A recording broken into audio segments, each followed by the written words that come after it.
تو مشرقین، بس انہیں چیخ نے روشنی ہوتے ہی پکڑ لیا، تو ہم نے اس کے اوپر کا حصہ اس کے نیچے کا حصہ کر دیا اور ان پر کنکر کے پتھروں کی بارش برسائی، یعنی نکیلے پتھر۔ بے شک اس میں گہری نظر سے دیکھنے والوں کے لیے یقیناً بہت سی نشانیاں ہیں، اور بے شک وہ بستی یقیناً ایک دائمی یعنی آباد راستے پر ہے۔ بے شک اس میں ایمان والوں کے لیے یقیناً بڑی نشانی ہے۔ وَإِن كَانَ أَصْحَابُ الْأَيْكَةِ، اور بے شک ایکا والے یقیناً ظالم تھے۔ بہت سے علماء کا کہنا ہے کہ اصحاب مدین اور اصحاب الایکا ایک ہی قبیلہ تھا، اور کئی مفسرین نے الگ الگ قوم شمار فرماتے ہیں۔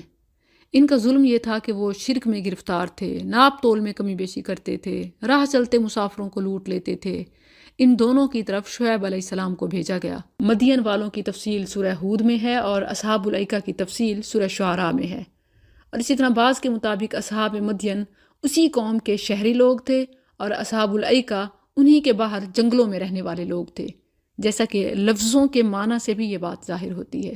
فَانْتَقَمْنَا مِنْهُمْ، تو ہم نے ان سے بدلہ لیا، اور بے شک وہ دونوں بستیاں یقیناً ظاہر راستے پر موجود ہیں، اور بلا شبہ یقیناً ہجر والوں نے رسولوں کو جھٹلا دیا، یعنی قوم سمود نے صالح علیہ السلام کو۔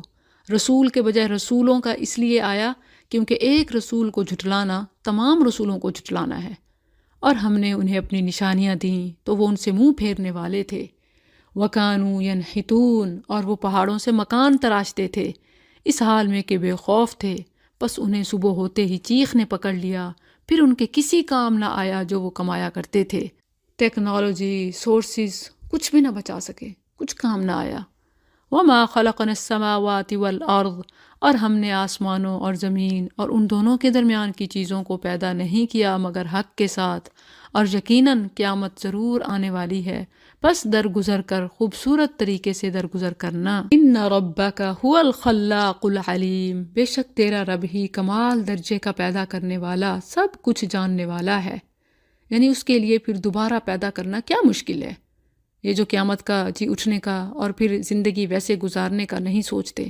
وَلَقَدْ آتَيْنَاكَ سَبْعًا مِّنَ الْمَثَانِي، اور بلا شبہ یقیناً ہم نے تجھے بار بار دہرائی جانے والی 7 آیتیں اور بہت عظمت والا قرآن عطا کیا۔ بہت سے مفسرین نے 7 مثانی سے مراد فاتحہ اور قرآن عظیم سے مراد باقی قرآن لی ہے، حالانکہ یہ بات درست نہیں، کیونکہ رسول اللہ صلی اللہ علیہ وسلم نے اس آیت میں مذکور 7 مثانی بھی اور القرآن العظیم بھی سورہ فاتحہ ہی کو کہا ہے۔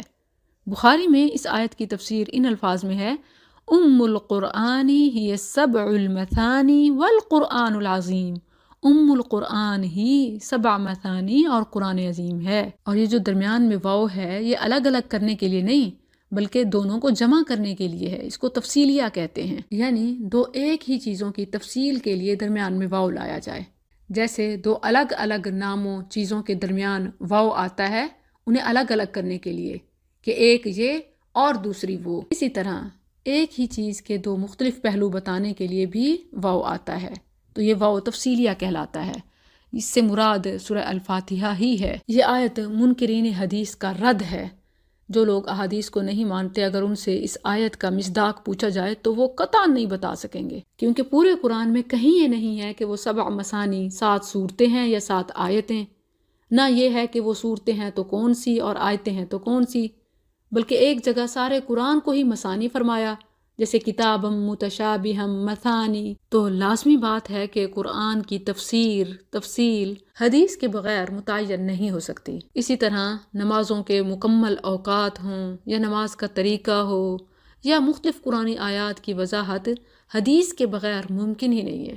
سورہ التوبہ ہی کی آیت ان عدت الشہور عند اللہ، اس کو دیکھ لیں، منہا 4 حرم، حرمت والے مہینے قرآن میں نام نہیں ہے، تو لازماً قرآن کی وضاحت اسوہ رسول سے ہی ہوگی جو ہمیں احادیث سے ملتی ہیں۔ لا تمدن عینیک، اپنی آنکھیں اس چیز کی طرف ہرگز نہ اٹھا جس کے ساتھ ہم نے ان کے مختلف قسم کے لوگوں کو فائدہ دیا ہے، اور نہ ان پر غم کر کہ مجھے کیوں نہیں ملا، اور اپنا بازو مومنوں کے لیے جھکا دے، یعنی میٹیریلسٹک سپورٹ تلاش کرنے کے بجائے مورل سپورٹ بنائیں، اور پھر دنیا داروں کو ملنے والی عیش و عشرت پر حسرت نہ کریں کہ فلاں کافر ہیں تو انہیں اتنا کیوں ملا، اگر اللہ ان سے ناراض ہے۔ یہ کمپیئر کرنے کی کوئی چیز ہی نہیں ہے، بھلا آخرت کا دنیا سے کیا مقابلہ ہو سکتا ہے؟ وقل، اور کہہ دے، انی انا النذیر المبین، بے شک میں تو کھلم کھلا ڈرانے والا ہوں ایسے عذاب سے جیسا ہم نے ان تقسیم کرنے والوں پر اتارا۔ یہ تقسیم کرنے والے کون؟ الذین جعلوا القرآن عضین، جنہوں نے کتاب کو ٹکڑے ٹکڑے کر دیا، یعنی کچھ مانا اور کچھ نہ مانا۔ فوربک لنسألنہم اجمعین، سو تیرے رب کی قسم ہے یقیناً ہم ان سب سے ضرور سوال کریں گے اس کے بارے میں جو وہ کیا کرتے تھے۔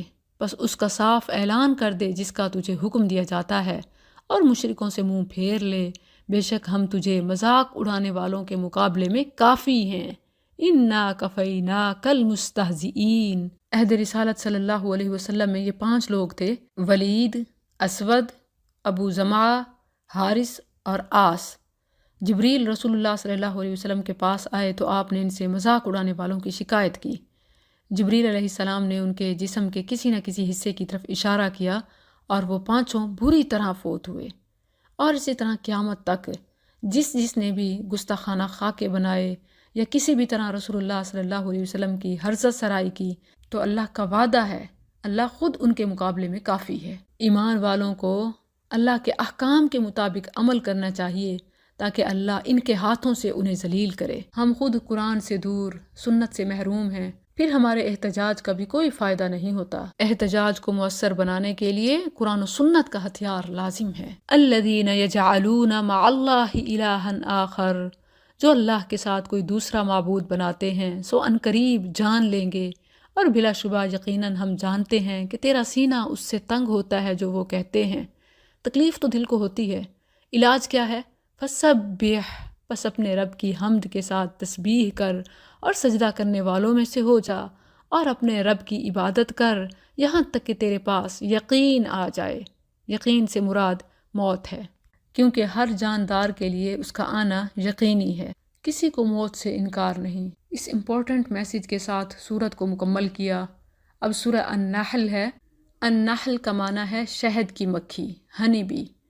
سورت کا نام اس کی آیت 68 سے لیا گیا ہے۔ یہ سورت مکی ہے اور مکی دور کے بھی بالکل آخر میں نازل ہوئی۔ مکہ اور اس کے گرد و نواح کے لوگ نبی صلی اللہ علیہ وسلم سے اکثر یہ مطالبہ کرتے تھے کہ جس عذاب سے ہمیں ڈراتے ہو وہ ہم پر نازل کیوں نہیں ہوتا۔ سورت کی ابتدا میں کفار کو چیلنج دیا گیا ہے کہ جس عذاب کا تم مطالبہ کرتے ہو وہ عنقریب تم پر نازل ہونے والا ہے۔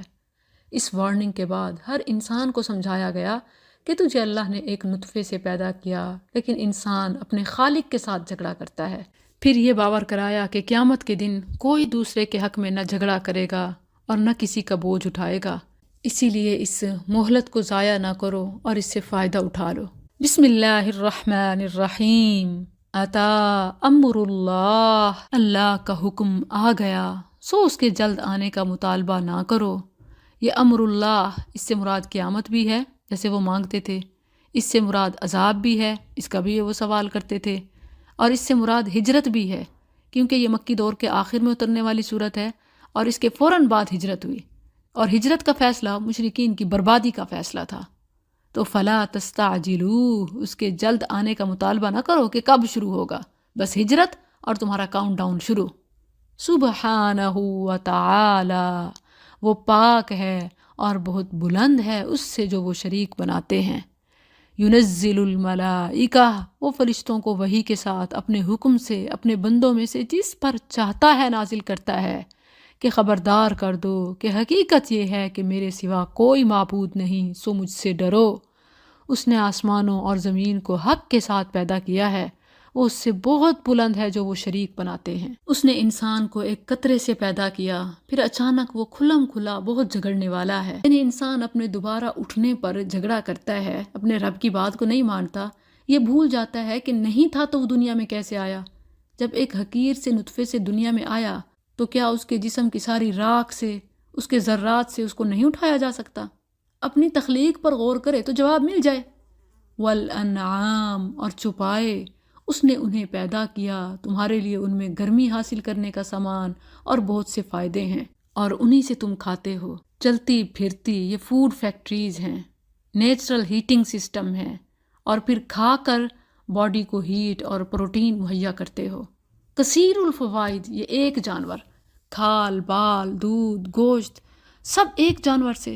وَلَكُمْ فِيهَا جَمَال، اور تمہارے لیے ان میں ایک جمال ہے جب تم شام کو چرا کر لاتے ہو اور جب صبح چرانے کو لے جاتے ہو۔ کل جب اے ٹی ایم اور بینکنگ نہیں تھی تب بھی اور آج بھی جس کے پاس مال مویشی ہوں اسے امیر سمجھا جاتا ہے، اور پھر جمال اس لحاظ سے بھی کہ ڈریسز خاص طور پر وولن لیدر انہی انعام سے حاصل ہوتا ہے۔